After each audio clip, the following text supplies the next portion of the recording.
अब वो मुंब्रा में एक पार्षद का चुनाव जीती है और वो और उसके पिताजी, क्या नाम है, यूनुस शेख, घमंड तकब्बुर की इंतहा देखो। अल्लाह तकब्बुर करने वालों को पसंद नहीं करता है। ऐसे घमंडी, ऐसे ईगोइस्टिक लोग। 23 साल पुराना दोस्त जितेंद्र आह्वान यूनुस शेख का, वो उसको कहता है एक पार्षद का चुनाव जीतने के बाद कि तुझे कुत्ता बना के मारूंगा, मुंब्रा में तेरी एंट्री नहीं करने दूंगा और पूरे मुंब्रा को हम हरा कर देंगे। आप पूछते हो मुसलमानों को लोग घर क्यों नहीं दे रहे हैं, मुसलमानों से सामान क्यों नहीं खरीद रहे हैं, मुसलमानों को वो इज्जत क्यों नहीं मिल रही है, मुसलमान नाम सुनते ही कोई भगा क्यों दे रहा है। उसका कारण यूनुस शेख और ये सहर शेख जैसे लोग हैं जो एक हिंदू से 23 साल की दोस्ती के बाद भी उसकी मुंब्रा में एंट्री बंद कर रहे हैं, उसको कुत्ता बनाकर मारने की बात कर रहे हैं और पूरे मुंब्रा को हरे रंग से रंग देने की बात कर रहे हैं। तो कोई क्यों आप पर भरोसा करेगा। अब 22 साल की उम्र में उस लड़की को टिकट चाहिए था और वो कह रही है इन्होंने टिकट नहीं दिया तो हमने इधर से ले लिया। तो ये तो बहुत ही बचकानी किस्म की बात है। यानी कैरियर शुरू नहीं हुआ है और आरोप कि हमको टिकट नहीं मिला। अरे पहले निकलती, समाज सेवा करती, थोड़ी मैच्योरिटी आती, थोड़े लोगों के बीच जाती। अगर बर्तन पका नहीं है ना, बर्तन पका नहीं है मिट्टी का और उसमें तुम पानी डाल दो तो मटका फूट जाएगा। पिताजी तो पके हुए थे ना। मिट्टी का मटका अगर पका नहीं है और पानी डाल दो तो फूट जाएगा। उसका बाप भी नहीं पका हुआ है, वो तो और ज्यादा कच्चा खड़ा है। कितना बज रहा था। ये सब स्टेटमेंट किसका है, कुत्ता बना के मारूंगा, मुंब्रा में घुसने नहीं दूंगा, ये सब उसके बाप का तो है ना, यूनुस शेख का स्टेटमेंट है ना। वो तो और कच्चा खड़ा है। यानी 22 साल की उम्र में टिकट चाहिए, बिना मैच्योरिटी के टिकट चाहिए और नहीं दोगे तो दूसरी पार्टी में चले जाएंगे। और ओवैसी की सबसे बड़ी गलती कि उसने उस कच्चे घड़े को टिकट भी दे दिया और जैसे ही कच्चे घड़े को टिकट दिया उसने अब फूट गया, अपनी औकात बता दिया, कैसे हराया, मजा आया। अरे तू कोई हंसी मजाक के कॉमेडी के मंच पर खड़ी हुई है कि जनप्रतिनिधि बन के खड़ी हुई है और फिर कहते कुत्ता बना के मारेंगे। और पूरे भारत में और पूरे विश्व में ये मैसेज क्या गया मुसलमानों के खिलाफ कि मुसलमान से दोस्ती करोगे तो 23 साल पुरानी दोस्ती को भी वो लात मार देगा, तुम्हें जलील करेगा। कट्टरपंथी लोगों ने कहा कि हम हिंदुओं के साथ नहीं रह सकते, उनकी आस्था अलग है।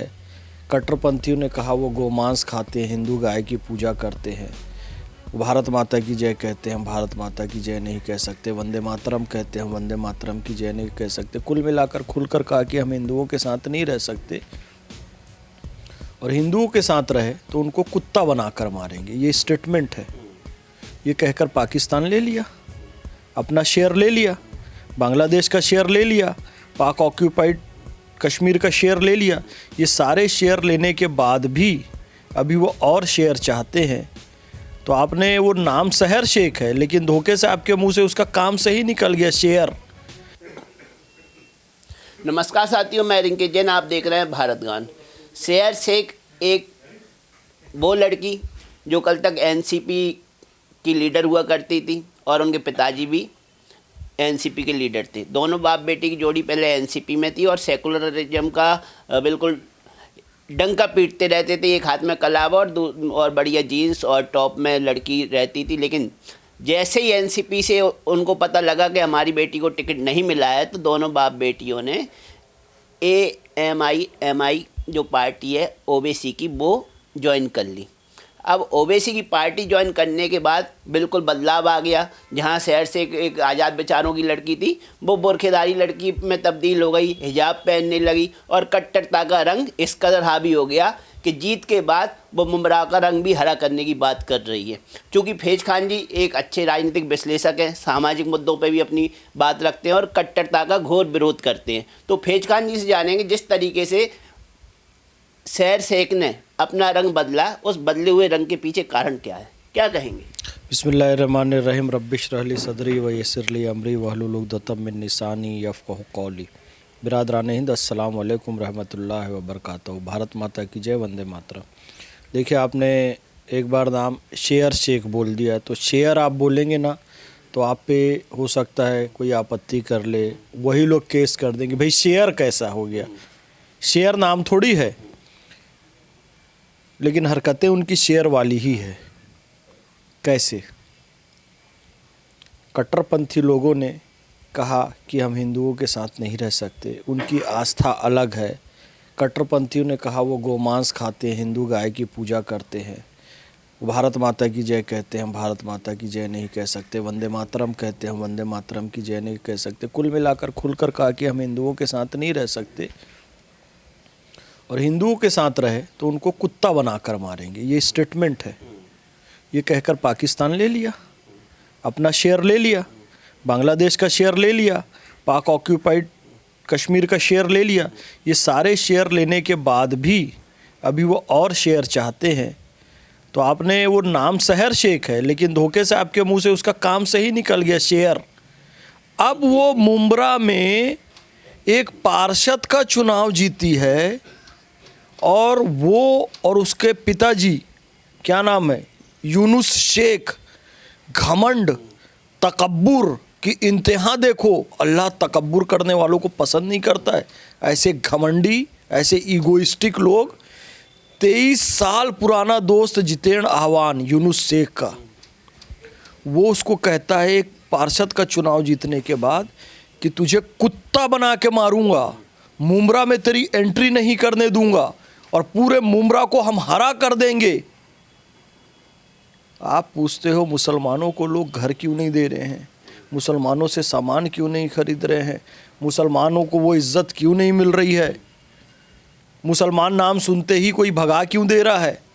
उसका कारण यूनुस शेख और ये सहर शेख जैसे लोग हैं, जो एक हिंदू से 23 साल की दोस्ती के बाद भी उसकी मुंब्रा में एंट्री बंद कर रहे हैं, उसको कुत्ता बनाकर मारने की बात कर रहे हैं, और पूरे मुंब्रा को हरे रंग से रंग देने की बात कर रहे हैं। तो कोई क्यों आप पर भरोसा करेगा? अबे तुम अपने 23 साल पुराने कुछ तो बुरा 23 साल पुराने दोस्त ने किया होगा ना, जो उसके खिलाफ जहर उगला जा रहा है। जितेंद्र आह्वान ने उनको बेटी को टिकट नहीं दिया, राजनीति में मौका नहीं मिल रहा था, करीबी थे उनके साथ में, इतने साल रह लिए, फिर भी टिकट नहीं मिलेगा तो गुस्सा तो फूटेगा ना। विधानसभा चुनाव लड़ने की मिनिमम एज आपको क्या पता है? लोकसभा चुनाव लड़ने की, राष्ट्रपति बनने की 25 साल है, राष्ट्रपति बनने की 35 साल है, ठीक है। सांसद विधायक बनने की है 25 साल, और ये बनने की, पार्षद बनने की है 21 साल। 22 साल की उम्र में उस लड़की को टिकट चाहिए था, और वो कह रही है इन्होंने टिकट नहीं दिया तो हमने इधर से ले लिया। तो ये तो बहुत ही बचकानी किस्म की बात है। यानी कैरियर शुरू नहीं हुआ है और आरोप कि हमको टिकट नहीं मिला। अरे पहले निकलती, समाज सेवा करती, थोड़ी मैच्योरिटी आती, थोड़े लोगों के बीच जाती। अगर बर्तन पका नहीं है ना, बर्तन पका नहीं है मिट्टी का, और उसमें तुम पानी डाल दो तो मटका फूट जाएगा। पिताजी तो पके हुए थे ना। मिट्टी का मटका अगर पका नहीं है और पानी डाल दो तो फूट जाएगा। उसका बाप भी नहीं पका हुआ है, वो तो और ज्यादा कच्चा खड़ा है। कितना बज रहा था? ये सब स्टेटमेंट किसका है? कुत्ता बना के मारूंगा, मुंब्रा में घुसने नहीं दूंगा, ये सब उसके बाप का तो है ना, यूनुस शेख का स्टेटमेंट है ना, वो तो और कच्चा खड़ा है। यानी 22 साल की उम्र में टिकट चाहिए, बिना मैच्योरिटी के टिकट चाहिए, और नहीं दोगे तो दूसरी पार्टी में चले जाएंगे। और ओवैसी की सबसे बड़ी गलती कि उसने उस कच्चे घड़े को टिकट भी दे दिया, और जैसे ही कच्चे घड़े को टिकट दिया उसने अब फूट गया, अपनी औकात बता दिया, कैसे हराया, मजा आया। अरे तू कोई हंसी मजाक के कॉमेडी के मंच पर खड़ी हुई है कि जनप्रतिनिधि बन के खड़ी हुई है, और फिर कहते कुत्ता बना के मारेंगे। और पूरे भारत में और पूरे विश्व में ये मैसेज क्या गया मुसलमानों के खिलाफ कि मुसलमान से दोस्ती करोगे तो 23 साल पुरानी दोस्ती को भी वो लात मार देगा, तुम्हें जलील करेगा।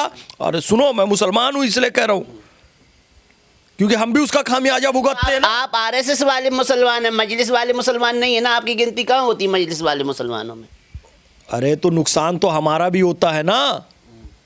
लोग हमको भी शक की दृष्टि से देखते हैं, कैसे भी हम 50 साल पुरानी दोस्ती करेंगे हमको धोखा दे देगा। क्यों? यूनुस शेख जैसे लोगों के कारण आज पूरी दुनिया मुसलमानों को शक की निगाहों से देख रही है कि मुसलमान से दोस्ती नहीं करना, उससे दोस्ती रखोगे 23 साल पुरानी दोस्त को भी कहेगा कुत्ता बना के मारूंगा, तुझे घुसने नहीं दूंगा। आज पूरे मुसलमानों को लोग इसीलिए घर नहीं दे रहे हैं, पूरे मुसलमानों से लोग कोई काम नहीं करवा रहा है, पूरे मुसलमानों को लोग शक की निगाहों से देख रहे हैं, हर मुसलमान को आतंकवादी कहा जा रहा है। उसका कारण यूनुस शेख जैसे और सहर शेख जैसे लोग हैं। आप आरएसएस वाले मुसलमान देश को भगवा करने की बात करते हैं, अगर वो अपने बाढ़ को हरा करने की बात करी तो उसमें बुराई क्या है? उन्होंने तो कह भी दिया, सफाई भी दे दी कि मेरे पार्टी के झंडे का रंग ही हरा है तो मैं हरा ही करूंगी। फिर यार तुम लोग इन्हें यार मीठी मीठी बात पे आके खुद मरोगे और दूसरे हिंदुओं को भी मरवाओगे और कटवाओगे, और हम जैसे मुसलमानों को जो उदारपंथी है उनको भी मरवाओगे। वो अपनी पार्टी का रंग बोल रही है, पाकिस्तान के झंडे का क्या रंग है? हरा रंग है, हैं? 25% सफेद रंग है और 75% हरा रंग है। हरे रंग की साड़ी तो राष्ट्रवादी रूपी का लियाकत भी पहनती है, हरे रंग से परहेज क्यों है? हरे रंग से किसको परहेज है? हरा रंग हरियाली का प्रतीक है। हरे रंग के पीछे एक हरियाली का रंग छुपा हुआ है, भारत की समृद्धि का रंग छुपा हुआ है, और उसी हरे रंग के पीछे एक जहरीली विचारधारा छुपी हुई है। पॉइजन कौन से रंग का होता है? हरा। हरियाली, भारत की समृद्धि किस रंग की होती है? हरा। समृद्धि भी हरे का प्रतीक, समृद्धि का प्रतीक भी हरा, और विष और हलाहल का प्रतीक भी हरा। जब रूबी का लियाकत हरा रंग पहनती है तो वो देश की समृद्धि का प्रतीक होता है, लेकिन जब सहर शेख और MIM पूरा हरा कर देंगे बोलते हैं तो वो विष, जहर, हलाहल का प्रतीक होता है, और ये जहर भारत ने पिया है, और हरा हरा करके वो विषैली विचारधारा पाकिस्तान बना लेती है, वो विषैली विचारधारा बांग्लादेश बना लेती है, और तुम लोग मीठा मीठा बोलकर उनको सपोर्ट देते हुए इनडायरेक्टली, और उसके कारण होता ये है कि फिर से कट्टरपंथ बढ़ता है। और फिर आज एक इलाका मुर्शिदाबाद, सबसे बड़ा सेक्युलर नेता कौन? अधीर रंजन चौधरी बनता था। जैसे ही वहां पर क्या नाम से वो यूसुफ पठान गया, मुस्लिम ऑप्शन मिला, अधीर रंजन चौधरी को निकाल के फेंक दिया कट्टरपंथियों ने। 23 साल तक जितेंद्र आह्वान क्या करता रहा वहां पर? गाजा फिलिस्तीन की जय, अवतार पार्टी का बेताज बादशाह, राम जी के बारे में अपशब्द कह रहे वो, उसकी पार्टी। इन सब के बावजूद भी एक ऑप्शन मिला MIM का, उसको दूध में मक्खी की तरह निकाल कर फेंक दिया। तो उनके लिए ज़्यादा मीठी मीठी बात नहीं करो, चाशनी लपेटी हुई बात उनके चक्कर में आओगे, अपना भी नुकसान कर लोगे। और अब नुकसान होने वाला है अखिलेश यादव को। MIM वहाँ भी जाएगी, जैसे जितेंद्र आह्वान को मक्खी से की तरह निकाल कर फेंका गया, जैसे अधीर रंजन चौधरी के साथ हुआ, वही हाल अखिलेश यादव के साथ होने वाला है। विपक्ष के लिए तो अब क्लियरिटी आ गई ना कि विपक्ष का अब कोई रोल नहीं है, क्योंकि सनातनियों ने अपना पार्टी चुन लिया, उसी तरह के जो कट्टर मुस्लिम है वो भी अपनी पार्टी चुन लिए। क्या वो ओबीसी को खुलकर समर्थन करेंगे? और वो दिख भी गया, 8 पार्षद बन गए ओबीसी के महाराष्ट्र में। महाराष्ट्र में भी बने, बिहार में भी बने, और हैदराबाद में हैं, सब जगह हैं। ठीक है, खुलकर वो कट्टरपंथी खेल रहे हैं। अब एक बात ये करना कि खुलकर उदारवादी मुसलमान, उदारवादी हिंदू और उदारवादी भारतवासी जब ये भाजपा को समर्थन करेंगे तब रोना नहीं रोना। तब ये नहीं कहना कि भाजपा सांप्रदायिक पार्टी है तब ये नहीं कहना फैज़ खान RSS का और भाजपा का दलाल है, क्योंकि हम तो ओवैसी की सांप्रदायिक नीतियों का कभी समर्थन नहीं कर सकते। अरे हमने, हमारे बाप दादा ने कभी जिन्ना की पॉलिसी का समर्थन नहीं किया, तो हम ओवैसी की पॉलिसी का कैसे समर्थन करेंगे? ओवैसी कौन है? जिन्ना की राजनीति पे चल रहा है, जिन्ना की पॉलिटिक्स। लेकिन फैज़ खान जी, जिस तरीके से भगवा वर्सेस हरा हो रहा है, उस हिसाब से तो विपक्ष को भी समझ में आ गया अब तीसरे का कोई रोल नहीं है, या तो भगवा चलेगा या हरा चलेगा। सत्ता में अब भगवा आएगा या हरा आएगा। इसलिए तो ममता बनर्जी पहले जाकर बोलती थी कि तुमको अल्लाह की कसम है, तुम हमको वोट देना। अभी वो शिव जी का मंत्र जाप कर रही है, गायत्री मंत्र जाप कर रही है, दुर्गा मंदिर बना रही है, हैं? अभी ये धीरे धीरे सभी पार्टी को राहुल गांधी मंदिर का चक्कर लगाने लग गए हैं। लेकिन इन लोगों की नादानियों ने इन पार्टियों को ख़त्म कर दिया। ममता बनर्जी ख़त्म, NCP ख़त्म, शिवसेना ख़त्म। क्योंकि मैं मुसलमान होते हुए कह रहा हूँ, मुसलमानों का तुष्टीकरण करना बंद कर दो। राजनीति का अपराधीकरण करना बंद कर दो, नहीं तो तुम ऐसा भस्मासुर पैदा किए थे मोहम्मद अली जिन्ना, और दूसरा भस्मासुर पैदा कर रहे हो। ये असदुद्दीन ओवैसी, अकबरुद्दीन ओवैसी, खुद भस्म हो जाओगे और मुसलमानों का भी नुकसान कर दो। अब जिन पार्टियों ने तुष्टीकरण करना बंद कर दिया तो मुसलमानों ने भी तो अपना लीडर ओवैसी को मानना शुरू कर दिया। मान लो ममता बनर्जी अब राम का नाम लेने लगी, गायत्री मंत्र पढ़ने लगी, अब मुलायम सिंह के बेटे अखिलेश भी अब राम का नाम लेंगे, राधा कृष्ण की बात करेंगे, लेकिन वहाँ मुस्लिम छटक के जाएगा तो अब कट्टरवादी पाले में, ओवैसी के पाले में, तो घाटा तो दोनों तरफ से विपक्ष का हो रहा है। नहीं देखो, विपक्ष, मैं ये बता रहा हूँ आपको समझना चाहिए, यदि विपक्ष शुरू से मुसलमानों के आदर्श हवलदार अब्दुल हमीद, अशफाकुल्ला खान, गुलाम गोसाई, हकीम खां सूर, हसन खां मेवाती, इब्राहिम खान गार्दी, डॉक्टर APJ अब्दुल कलाम, ऐसे चेहरों को मुसलमानों का चेहरा बनाकर पेश करते, मुसलमानों में एजुकेशन पे काम करते, साइंटिफिक टेम्परामेंट, वैज्ञानिक मनोवृत्ति, भारतीय संविधान में जो मौलिक कर्तव्य हैं, नीति निर्देशक तत्व हैं, उसमें कहा गया है, यदि उस पर ध्यान देते ना तो सही मुसलमान इनको वोट देता। और ओवैसी जैसी पार्टी, MIM जैसी पार्टी कभी राइज ही नहीं करती, उसका उदय ही नहीं होता। लेकिन इन लोगों ने गलत मुसलमानों के चेहरों को, अतीक को, मुख्तार को, कसाब को, लादेन को, याकूब मेमन को, संसद पर हमला करने वाले अफजल गुरु को, बुरहान वानी को, यासीन मलिक को मुसलमानों का चेहरा बनाकर पेश किया। इनके लिए सॉफ्ट नीति अपनाते रहे। आज भी ये लोग कहते हैं कि वो उमर खालिद को छोड़ दो और शर्जील इमाम को छोड़ दो। तो ऐसे कट्टरपंथी आतंकियों के स्लीपर सेल और आतंकियों को ये मुसलमानों का चेहरा बनाकर पेश कर रहे हैं। तो मुसलमानों को क्या लगा कि यही हमारे असली लीडर है। बीजेपी बताती है भाई तुम्हारे लीडर डॉक्टर कलाम और आरिफ मोहम्मद खान है, उसको स्वीकार नहीं करते हैं मुसलमान। मोहम्मद फैज़ खान को बीजेपी का दलाल बोल देते हैं, RSS का दलाल बोल देते हैं। मैं भारत में रहता हूँ, भारत की बात करता हूँ यार। लेकिन जब शहर शेख और शहर यूनिस जो माँ बाप बेटी और बाप की जोड़ी है, उन्होंने ये तो सिद्ध कर दिया कि देश के जो मुसलमान हैं आप जैसे राष्ट्रवादियों को पसंद नहीं कर रहे हैं। पसंद उन्हीं को करेंगे जो हरे रंग की बात करेंगे, जो कट्टरता की बात करेंगे, जो मजलिस को एक करने की बात करेंगे। आप देश को एक करने की बात करते हैं, वो मजलिस को एक करने की बात करते हैं। यही कह रहा हूँ, उस पार्टी का नाम है मजलिस-ए-इत्तेहादुल मुस्लिमीन, जो एक नया पाकिस्तान बनाने की तैयारी कर रही है। और पाकिस्तान में, ईरान में, अफ़गानिस्तान में खुद मुसलमानों की कितनी दुर्दशा है, ये मुसलमान को समझ जाना चाहिए। कट्टरपंथ से मुसलमानों का ही नुकसान होगा, हिंदुओं का भी नुकसान होगा। इसलिए UAE ने, दुबई ने, सऊदी अरब ने, बहरीन ने कट्टरपंथी अपने यहाँ से ख़त्म कर दिया। वो कट्टरपंथ की पॉलिसी पे नहीं चलते हैं। मुसलमान उनको अपना लीडर इसलिए समझ रहा है, ओवैसी को, कुछ मुसलमान, उसका रीज़न ये है कि इन सो कॉल्ड सेक्युलर पार्टीज़ ने वैसा दिमाग फ्रेम किया मुसलमानों का। मैं ये कहना चाह रहा हूँ, यदि वो सही फ्रेमिंग करते तो ओवैसी जैसी पार्टी खड़ी ही नहीं होती, जन्म ही नहीं होता। तो अब ये बताओ, मुसलमानों में कट्टरपंथ को बढ़ाया, तुष्टीकरण को बढ़ाया समाजवादी कांग्रेसियों ने, उसका खामियाजा किसको भुगतना पड़ेगा? उन्हीं को भुगतना पड़ेगा। देश को नहीं भुगतना पड़ेगा। देश में कट्टरता बढ़ेगी तो खामियाजा केवल विपक्ष को नहीं, देश को भी भुगतना पड़ेगा। तो मैं यही तो कह रहा हूँ। तो पहले तो इनका जनाधार चला गया भाई, आपने मुसलमान कट्टरपंथ को बढ़ावा दिया तो मुसलमानों को अपनी कट्टरपंथी पार्टी मिल गई। समाजवादी, कांग्रेस, आम आदमी पार्टी, सब ने मिलकर, राष्ट्रीय जनता दल, सब ने मिलकर कट्टरपंथी मुसलमानों को पोषित किया।